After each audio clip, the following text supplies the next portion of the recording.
Hi అండి. అందరూ బాగున్నారా? అందరూ పచ్చళ్ళు పట్టుకున్నారా అండి? మామిడికాయ పచ్చళ్ళు మేమైతే ఇప్పుడు పడుతున్నామండి. జాడీలో పెట్టడానికని ప్రయత్నిస్తున్నాను.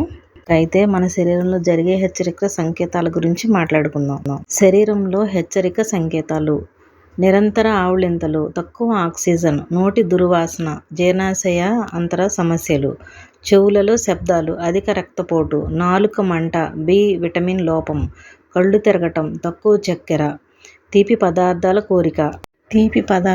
కోరిక, మెగ్నీషియం లోపం, కాళ్ళు వాపు, గుండె లేదా మూత్రపిండాల సమస్య, వాసన కోల్పోవటం, జింక్ లోపం, నిరంతర అలసట, విటమిన్ డి లోపం, తరచుగా తలనొప్పి, నిర్జలీకరణం, అధిక జుట్టు రాలటం, ఐరన్ లోపం, రాత్రి తిమ్మిర్లు, మెగ్నీషియం లోపం, పసుపు కళ్ళు, కాలేయ సమస్య, మొద్దుబారిన చేతులు, B12 లోపం, చల్లటి చేతులు మరియు కాళ్ళు, తక్కువ రక్త ప్రసరణ, చిగుళ్ళ నుండి రక్తస్రావం, విటమిన్ సి లోపం,